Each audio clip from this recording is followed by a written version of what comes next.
Innal hamdalillah nahmaduhu wa nasta'inuhu wa nastaghfiruh wa na'udzu billahi min shururi anfusina wa min sayyiati a'malina. May yahdihillahu fala mudilla lahu wa may yudlilhu falan tajida lahu waliyyan mursyida. Alhamdulillah alladzi aslaha ad-dhama'ir wa naqqas syara'ir wa hadal qalbal ha'ir ila tariqi ulil basair. Allahumma salli wa sallim ala nabiyyina Muhammadin alladzi ballagha ar-risalah wa addal amanah wa nasaha al-umma wa jahada fi sabilillahi haqqa jihadi wa ala alihi wa ashabihi wa man tabi'ahum bi ihsanin ila yaumiddin. Allahu akbar, Allahu akbar, Allahu akbar walillahil hamd. Jamaah salat Idul Adha rahimakumullah. Pada kesempatan yang baik ini saya selaku khatib mengingatkan kepada diri saya pribadi dan kepada jamaah sekalian untuk senantiasa bertakwa kepada Allah Subhanahu wa taala. Karena takwa adalah bekal yang paling utama sebagai modal kita menghadap Allah Subhanahu wa taala. Karena itu Allah Subhanahu wa taala mewasiatkan takwa ini tidak hanya kepada umat Nabi Muhammad, tetapi juga umat sebelum Nabi Muhammad dipesankan untuk bertakwa. Walaqad wasaina alladziina utul kitaba min qablikum wa iyyakum an taqullah. Sungguh kami wasiatkan kepada orang-orang yang diberi kitab sebelum kalian dan kepada kalian an taqullah, untuk bertakwa kepada Allah. Oleh karena itu, pesan takwa sebagai salah satu rukun di dalam khutbah. Sebab hidup tanpa ketakwaan kepada Allah tidak ada gunanya. Karena seseorang akan mendapatkan kebahagiaan yang hakiki tatkala orang itu bertakwa kepada Allah Subhanahu wa ta'ala. Jamaah sekalian rahimakumullah, hari ini kaum muslimin berkumpul di masjid ataupun di lapangan. Mereka mengingat akan kisah Nabi Ibrahim alaihissalam. Karena Nabi Ibrahim alaihissalam dan keluarganya banyak sekali hikmah kehidupannya yang bisa kita contoh dalam menghadapi hidup ini. Karena beliau diuji dengan berbagai macam ujian, tetapi beliau lulus semua menghadapi ujian itu. Maka kita sebagai kaum muslimin hendaknya bisa menteladani Nabi Ibrahim alaihissalam di dalam menjalani kehidupan ini. Maka ujian pertama yang dihadapi oleh Nabi Ibrahim adalah memiliki seorang ayah yang kufur, yang kafir, tidak mau beribadah kepada Allah Subhanahu wa Ta'ala.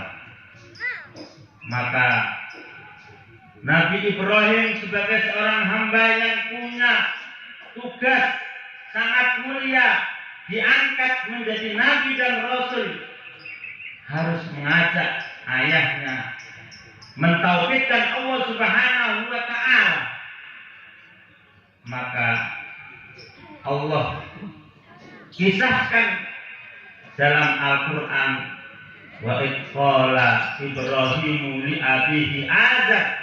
Dan ingatlah ketika Nabi Ibrahim berkata kepada bapaknya Azar, atattakhidhu asnaman alihah, layaklah engkau menjadikan berhala-berhala itu sebagai Tuhan-Tuhan, sebagai sesembahan-sesembahan.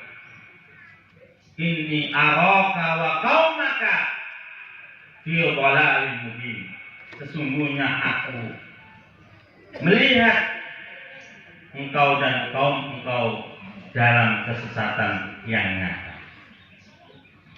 Kisah ini tidak hanya disebutkan satu ayat, disebutkan Allah lagi dalam ayat yang lain.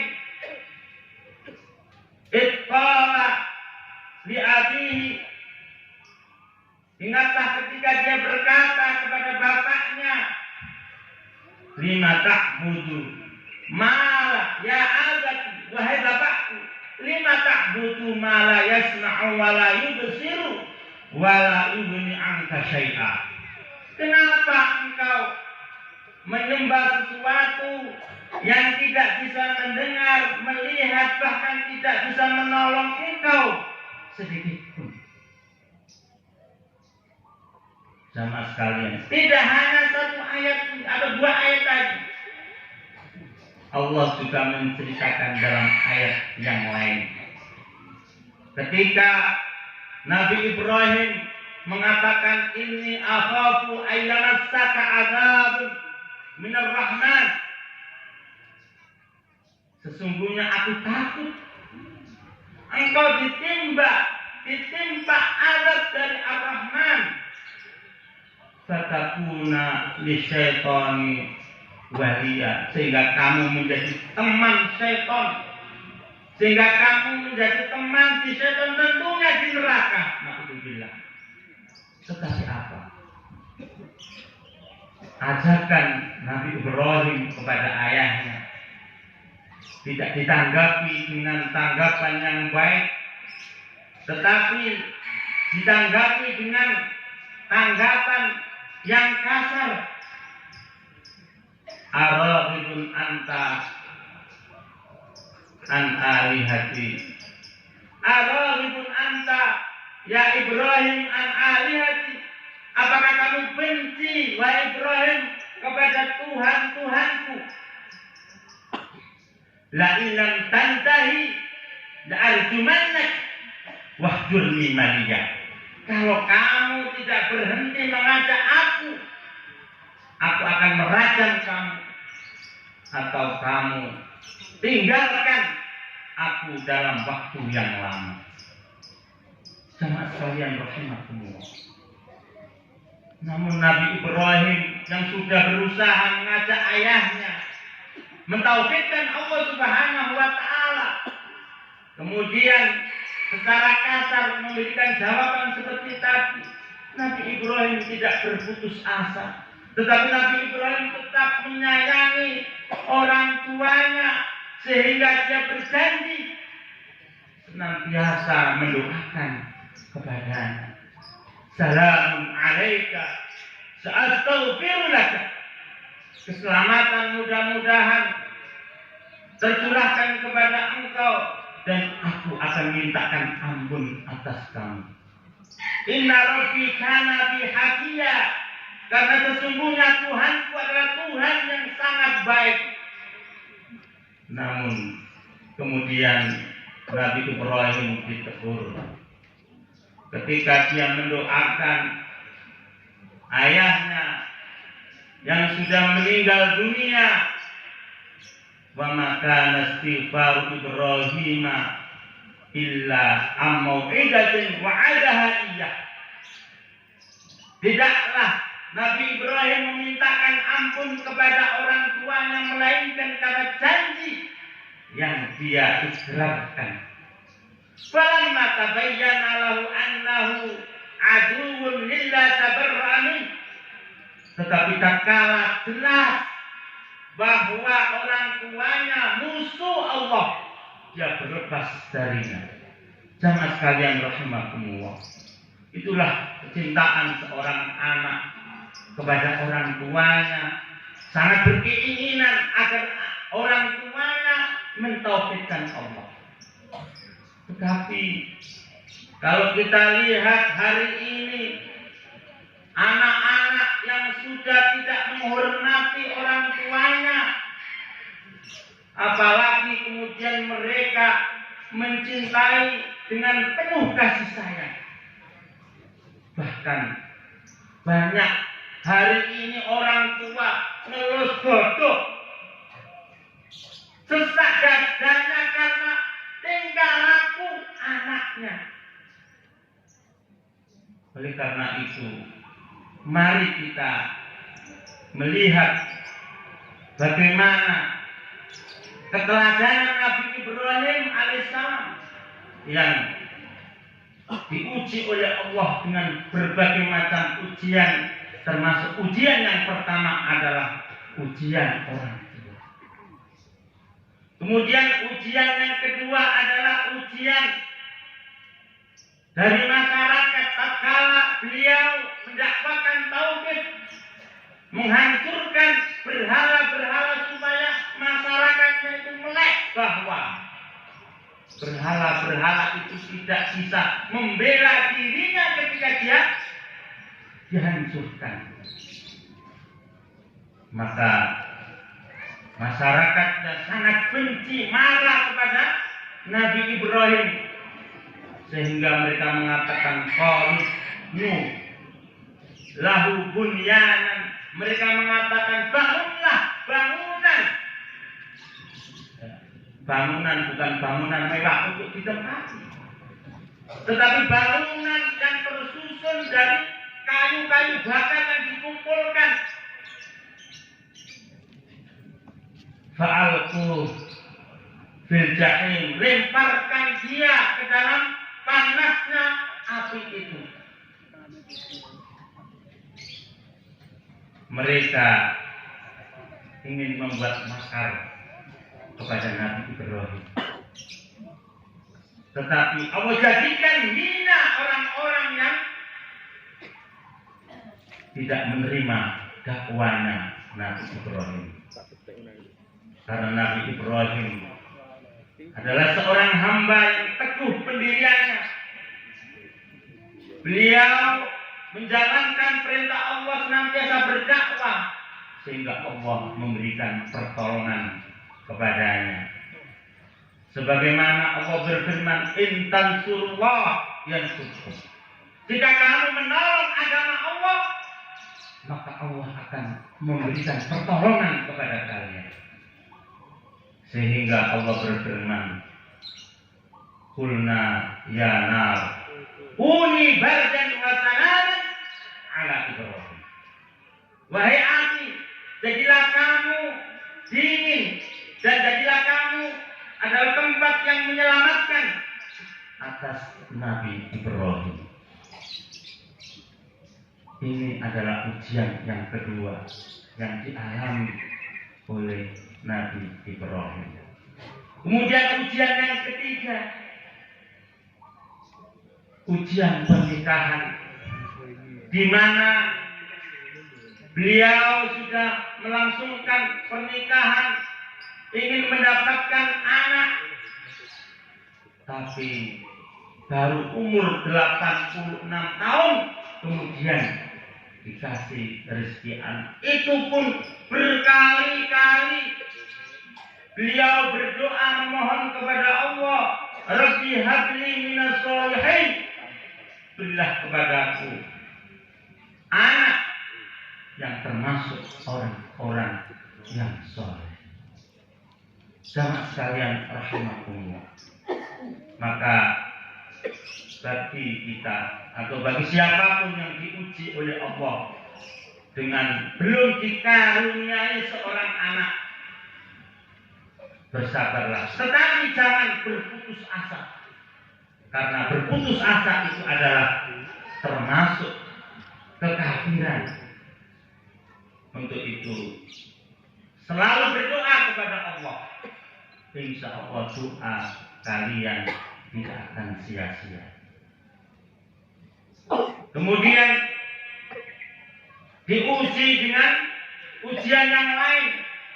Tatkala sudah mendapatkan anak dalam waktu yang cukup lama, ada perintah dari Allah.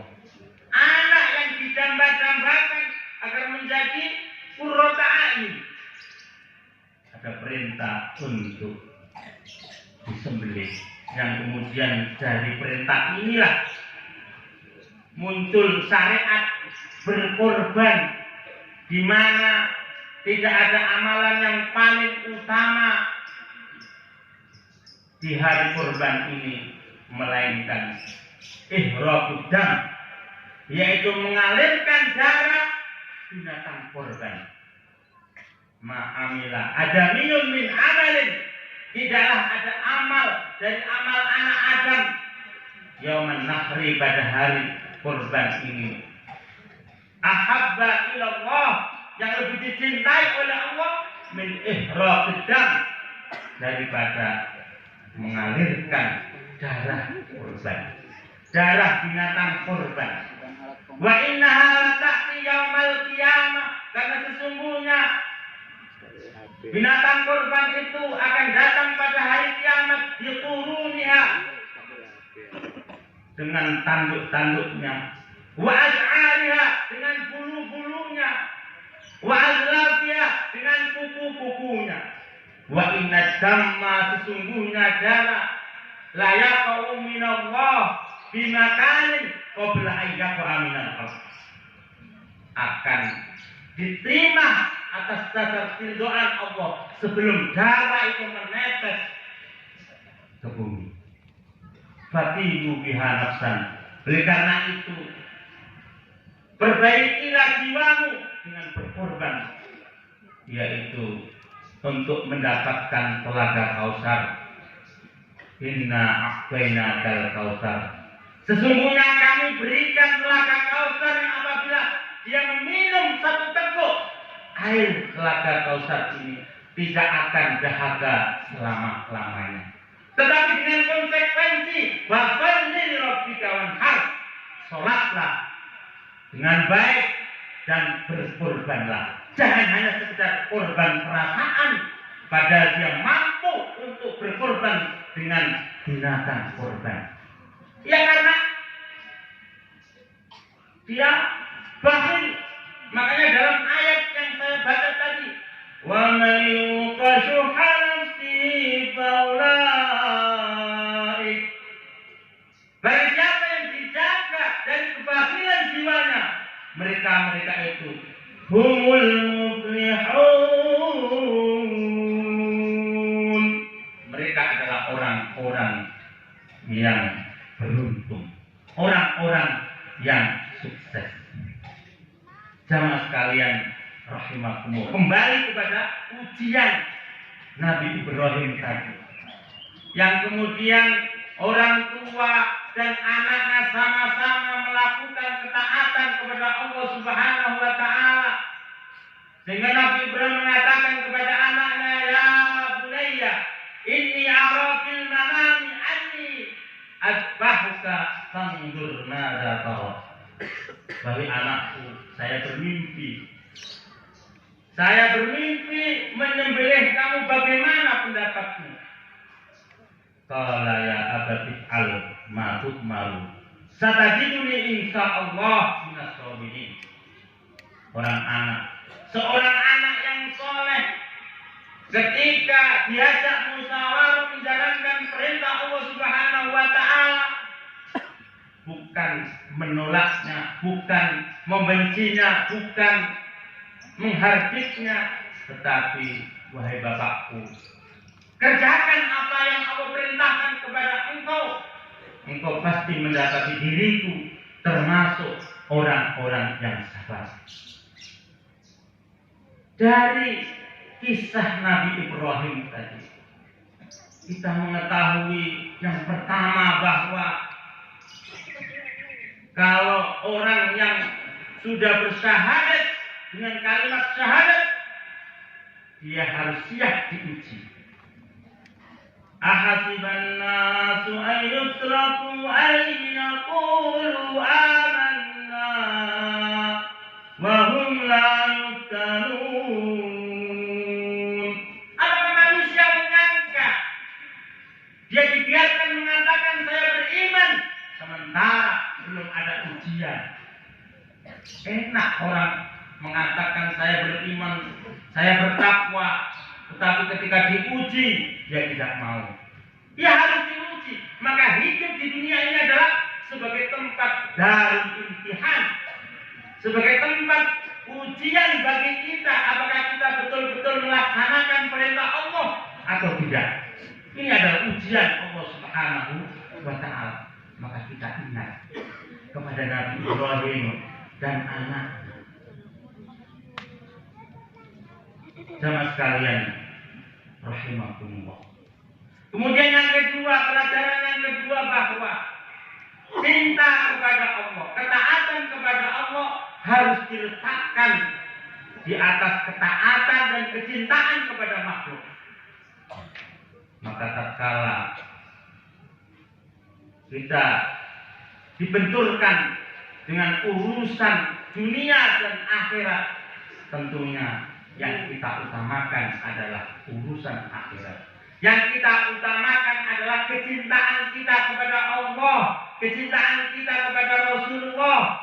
Rasulullah Shallallahu Alaihi Wasallam mengingatkan, la yu'minu ahadukum hatta akuna ahabba ilaihi min waladihi wa walidihi wan nasi ajma'in.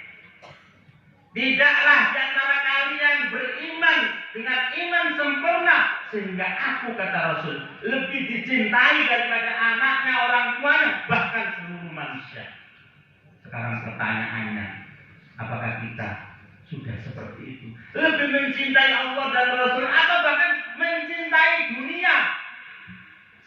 Sehingga untuk urusan dunia itu kita bercepat-cepat, terburu-buru. Padahal urusan ibadah, padahal urusan dunia, Allah Subhanahu wa ta'ala menjelaskan dalam surat Al-Mulk, huwallazi ja'ala lakumul arda dalulan famshu. Allah Subhanahu wa ta'ala menjelaskan, Allah yang sudah menundukkan bumi ini untuk manusia, untuk mencari rezeki, jalan saja, tidak usah cepat-cepat. Tetapi kalau urusan ibadah, perintah Allah banyak sekali agar kita bersegera. Contohnya adalah, ya ayyuhalladzina amanu idza nudiya lis-salati min yaumil jumu'ati fas'au ila dzikrillahi wa dzarul bai'. Dzalikum khairul lakum in kuntum ta'lamun. Fas'au, bersegeralah. Ketika dipanggil oleh Allah, bersegera.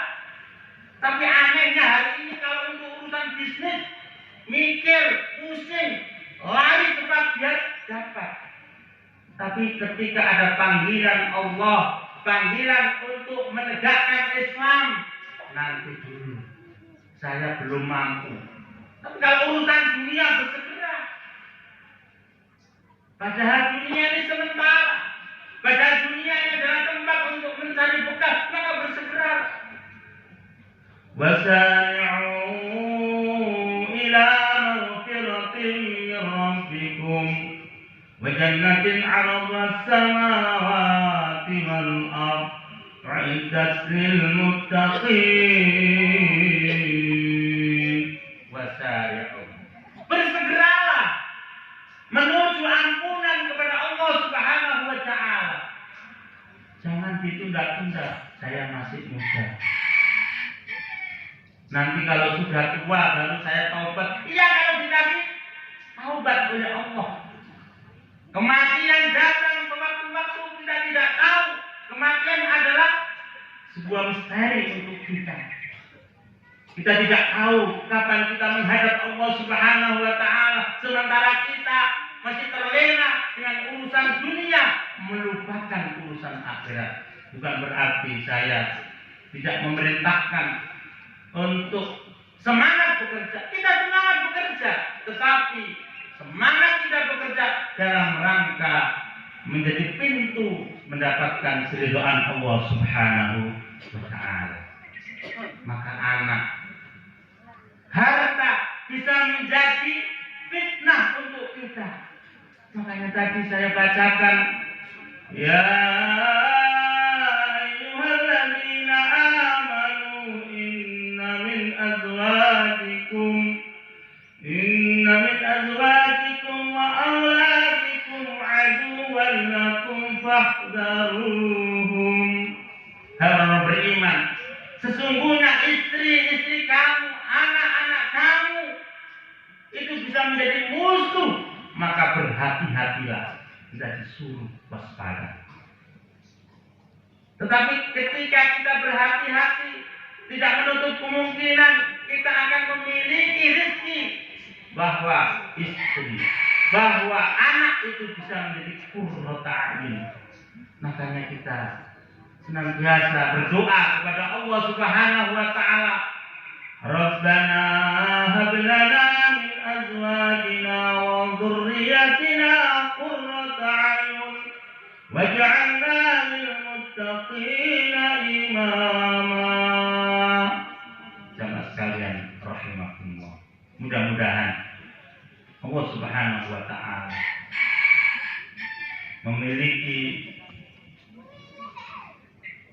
mudah-mudahan Allah Subhanahu wa Ta'ala memberikan kepada kita rezeki, kita memiliki kepekaan, kita memiliki kewaspadaan bahwa hidup ini sementara. Untuk itu mari kita teladani kehidupan Nabi Ibrahim dan juga keluarganya, serta berusaha bagaimana mempelajari perjalanan Rasulullah di dalam hidup ini, sehingga kita termasuk umatnya yang nanti akan mendapatkan syafaat, terutama syafaatul uzma yaumil qiyamah. Untuk itu mari kita senantiasa memohon kepada Allah Subhanahu wa Ta'ala, mudah-mudahan sholat kita, kurban kita diterima di sisinya, dan kita termasuk hamba-hambanya yang beruntung. Karena agak panas, sudah panas, maka mari kita tutup khutbah ini dengan berdoa. A'udzubillahi minasyaitonir rajim. Innallaha wa malaikatahu yusholluna 'alan nabi ya ayyuhalladzina amanu shallu 'alaihi wa sallimu taslima. Allahumma shalli 'ala Muhammad wa 'ala ali Muhammad kama shallaita 'ala Ibrahim wa 'ala ali Ibrahim wa barik 'ala Muhammad wa 'ala ali Muhammad kama barakta 'ala Ibrahim wa 'ala ali Ibrahim innaka Hamidum Majid. Allahumma ighfir lil mu'minina wal mu'minat wal muslimina wal muslimat al ahya'i minhum wal amwat innaka sami'un qaribun mujibud da'wat. Allahumma inna nas'aluka salamatan fid din wa 'afiyatan fil jasadi wa ziyadatan fil 'ilmi wa barakatan fil rizqi wa taubatan qabla al maut wa maghfiratan ba'da al maut. Allahumma hawwin 'alaina fi sakaratil maut. Allahumma inna nas'aluka ridhaka wal jannah wa na'udzubika min sakhatika wan nar. Allahumma inna nas'aluka ridhaka wal jannah wa na'udzubika min sakhatika wan nar. Allahumma inna nas'aluka ridhaka wal jannah wa na'udzubika min sakhatika wan nar. Rabbana atina fid dunya hasanah wa fil akhirati hasanah wa qina adzabannar. Rabbana hab lana min azwajina wa dhurriyyatina qurrata a'yun waj'alna lil muttaqina imama. Rabbana taqabbal minna innaka antas sami'ul 'alim wa tub 'alaina innaka antat tawwabur rahim. Wa sallallahu ala nabiyyina Muhammadin wa ala alihi wasallam. Subhanaka rabbika rabbil izzati amma yasifun wa salamun alal mursalin walhamdulillahi rabbil alamin. Assalamualaikum warahmatullahi wabarakatuh.